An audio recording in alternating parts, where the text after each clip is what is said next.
เริ่มแต่บ้านแกงเปรฝั่งบ้านใหม่คำแพนี่อันนี้ทางลงบักเนาะทางลงบักที่ว่าเพิ่นไซมาละสบายดีทุกคนสบายดี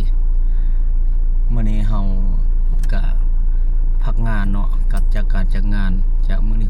หินบูนเนาะไปหับไซพี่น้องทางเมืองหินบูนกับทีมงานวงดนตรีบีนซาวเพิ่นเนาะ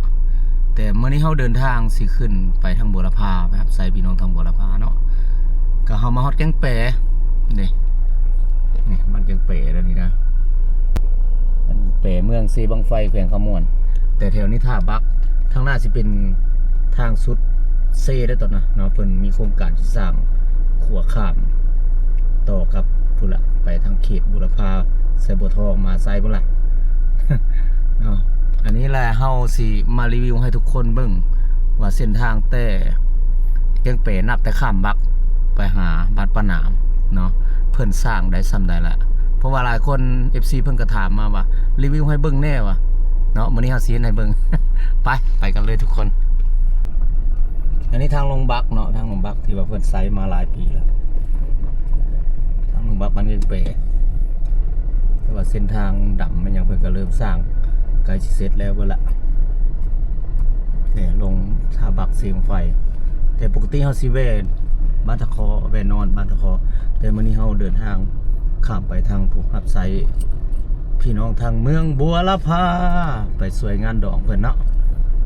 งานดอกโมนี่ฮอตเซแล้วทุกคนฮอตเซแล้วนี่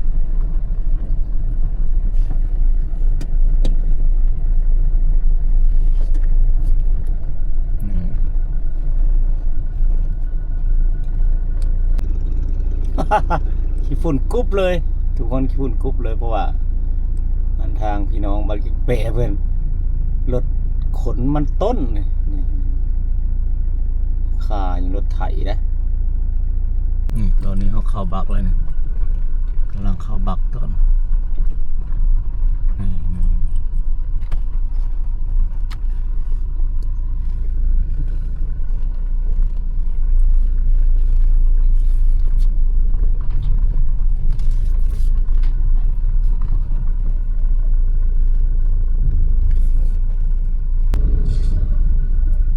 รถลายได้บักแกงเปได้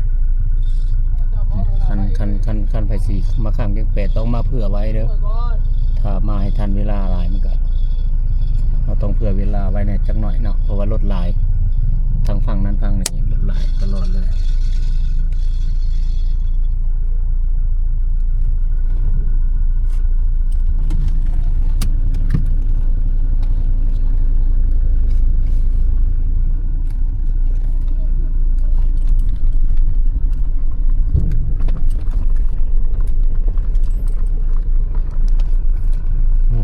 โลคิวตลอด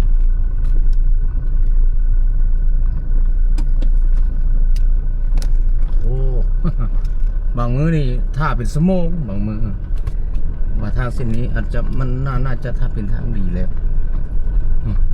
นี่ทุกคนเอามาฮอตจุดสูงสุดของแคนเซเนาะเริ่มแต่บ้านแกงเปรฝั่งบ้านใหม่คำแพนี่เฮาสิให้ทุกคนเบิ่งเนาะพอสิเริ่มนับตอนนี้คืนไปหาแถวปะหนามเนาะสิรีวิวให้ทุกคนเบิ่งเนาะถือว่าเพื่อนปูยางเบิ่งแล้วนี่พูดละปูยางเบิ่งเลยพูดละไปนำไปเบิ่งวิวนำทางนำกันเขาอาจจะบริลงบางบ่อนเขาอาจจะบริลงเนาะเพราะว่าอยู่นี่แคนเซ่เลยล่ะนี่แคนเซ่แถวนี้ว่ามองนี้เพื่อนสิเฮ็ดขัวเพื่อนสิคือขัวข้ามนะมันมีโครงการของเพื่อนเนาะไปเลย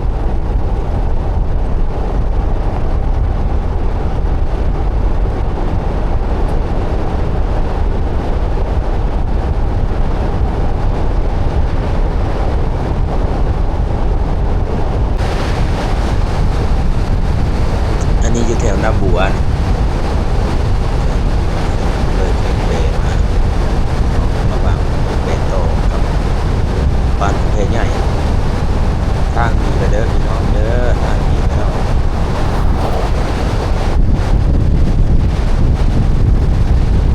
เอาสูงอยู่ทางไปต่างๆดูไปพร้อมกันเลยบ้าง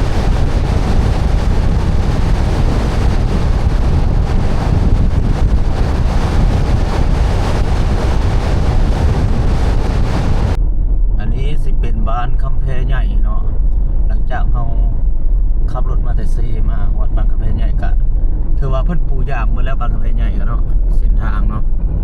ว่าสังเกตรอบๆบ้านเฮือนแต่ส่วนแบบสะอาดเพราะว่าบ่มีขี้ฝุ่นคือตะกี้ละเนาะนี่อันนี้คือบางกะเพใหญ่เด้อเฮาสิบ่ได้ลงไปอันนั้นให้ชมวิวตามแคมทางเอาบ่ได้ลงไปย่างไปเดินอยู่ลุ่มนะนี่คือบ้านกำแพงใหญ่เนี่ย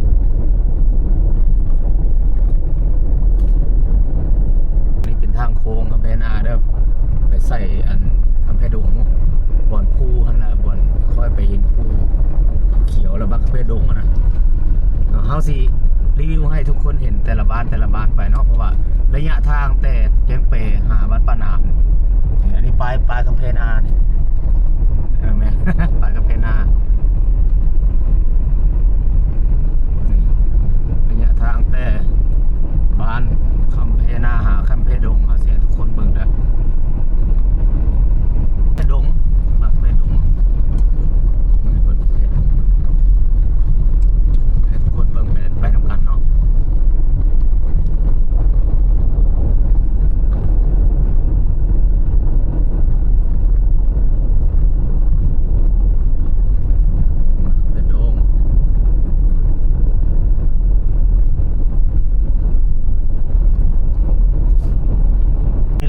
บ้านไม้โนนแดงนะนี่รถบอลเพิ่นเห็นทางเพื่อจอดจริงเลยนี่บางวันเพื่อกับบอลใดไกลซ้อนบอลขัวบอลอย่างเพิ่นก็ยังบ่ทันได้ปลูกเบิดเนาะ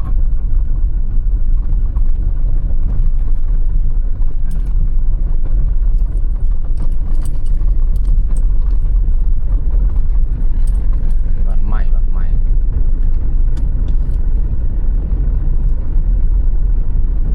กระลงยางยังบ่ทันแห้งครับซ้ำ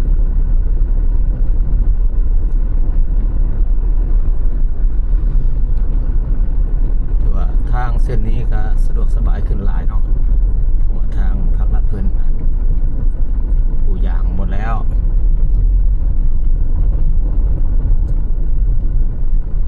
นี่สามแยกบ้านใหม่โนนแดงนี่ไปกะวะ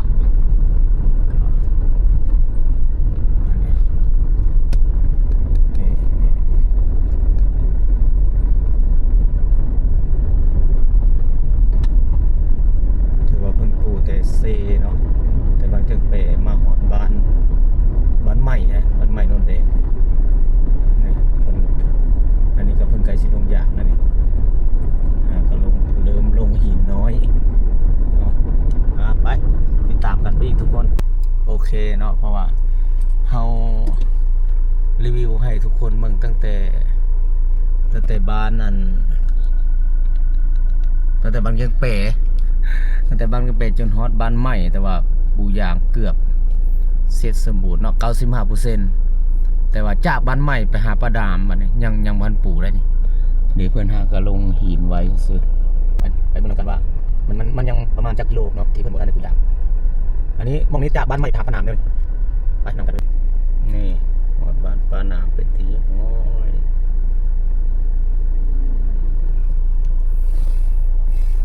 แน่ทุกคนหลังจากเฮารีวิวให้ทุกคนเบิ่งแล้วตั้งแต่บ้านเกียงเป๋ทางแต่บ้านเกียงเป๋มาหาบ้านป้านามเนาะแต่ว่าเพิ่นปลูกยางเกือบ 85% แล้วล่ะเนาะใกล้สิแล้วล่ะเหลือแต่ระยะระหว่างบ้านใหม่หานาทอนเนาะ